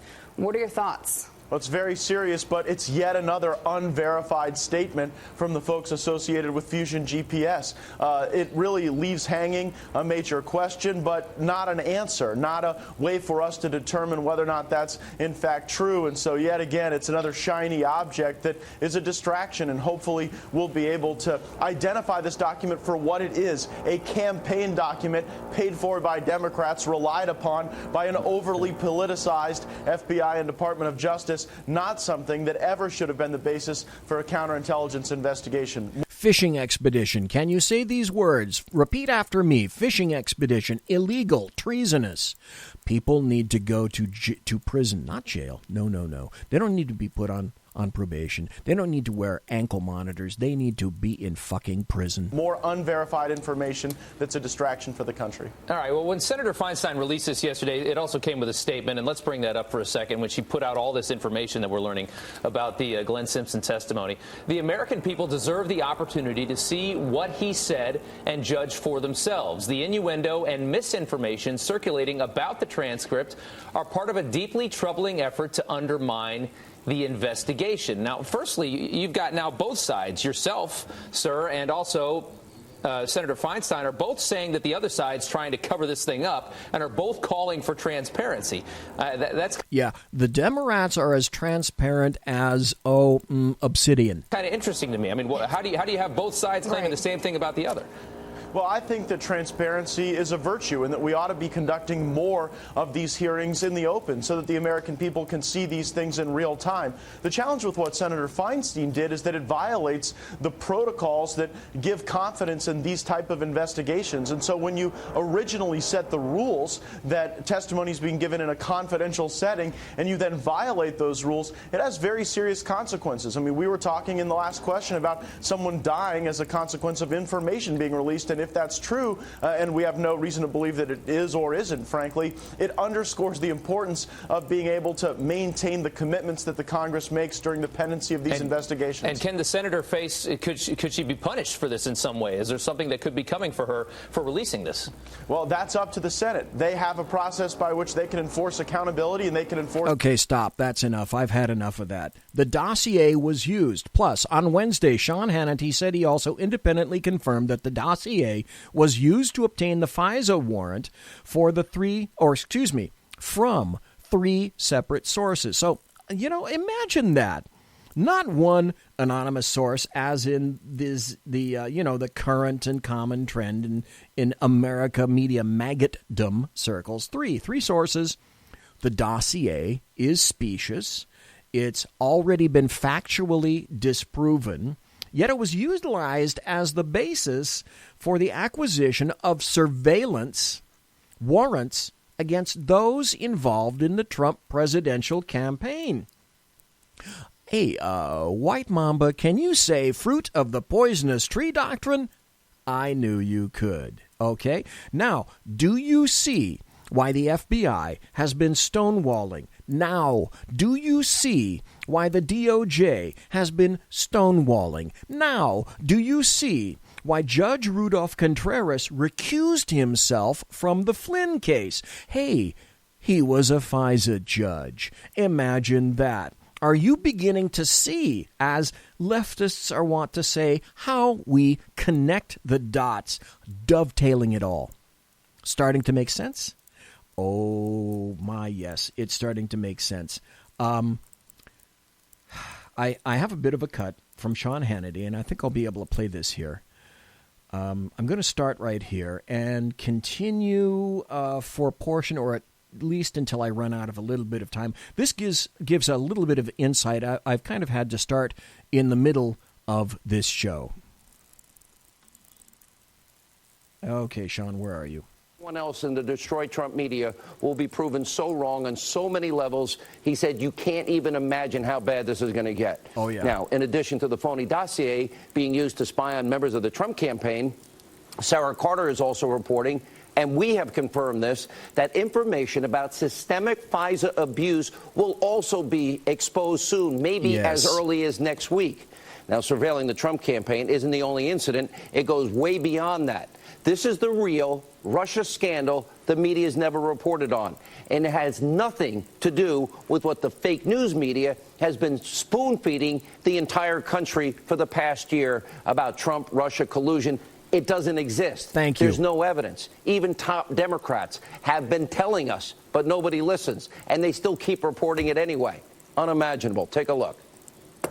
Well, the allegation, of course, is that the Russians in the hacking and dumping of documents in the election had essentially relationships with Trump campaign people. But I'm not prepared to say that there's proof you could take to a jury.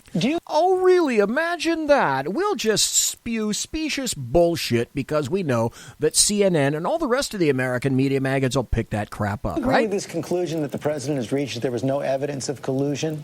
We haven't seen any of that whatsoever, George. We've been looking and showing everything that they possibly have. That has not led to that.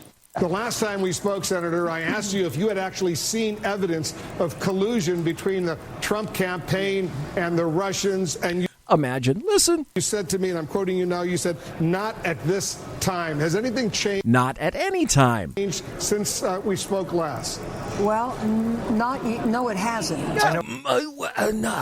We need to go soon, but just to be clear, there has been no actual evidence yet. No, it has not been. Okay. No, not yet. Now, instead, the real collusion involves Hillary Clinton and the DNC spending millions of dollars trying to influence an election by funding all of this salacious Russian-sourced dossier that the Obama administration then used to spy on an opposition party in a presidential election year. Think of the people that this is going to fall back on. It's going to go right up to the very tippy top.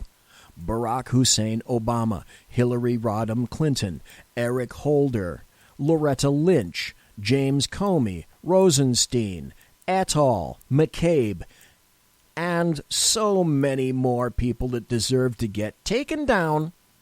And you know what I say? I say, let the folks, whoever it is that creates those orange jumpsuits that we see on TV for folks in prison, I'd say what they ought to do right now is start getting one and start sewing one to fit 6'8" James Comey.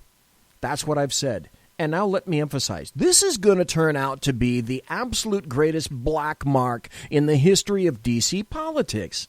It's indicative, clearly, to me, of a soft coup against a presidential campaign, a president-elect, and a sitting president. A soft coup in America, in your country, in my country, committed by the leftists, Demorats, the FBI, the DOJ, and other governmental elements that are hostile to conservatives, the IRS, Lois Lerner. A coup to overthrow one man, one campaign, because they didn't agree with his politics and they currently fear, his efficacy, right? Oh my, is there ever going to be more crap to come? I believe that this is just the tip of that iceberg. This is far more than just a RICO. This is an intricately interwoven and purposeful and end goal designated soft coup on an American presidential candidate and a sitting president. This is pure out and out treason and nothing else. Monsieur has been locked!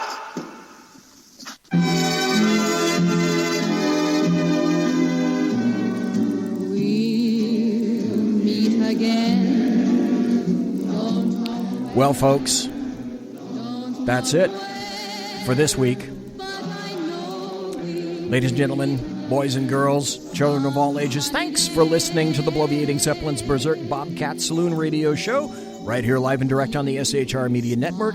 You want to contact me, you can find me on my blog at bloviatingzeppelin.net, on Twitter at BZEP, B-Z-E-P, and also on my email. Many people light it up, all sorts of leftists, bz at shrmedia.com. Yes, I've had to shut some of them off. Imagine that. Promotional consideration is by Pratt & Whitney Engines. Thrust you can trust. And also by the Boeing Corporation. If it ain't Boeing, I ain't going. And I have to say thanks to my personal KC-135 Kettle One refueling team with whom I will be consorting.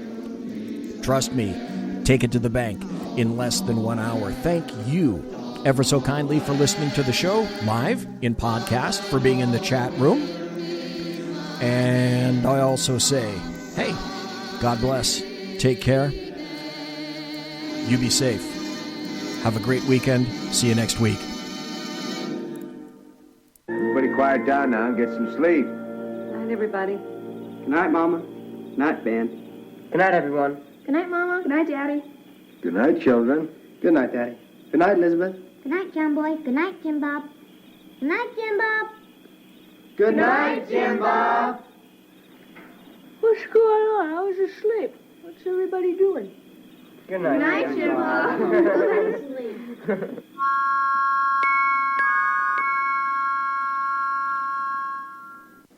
Good night, and good luck.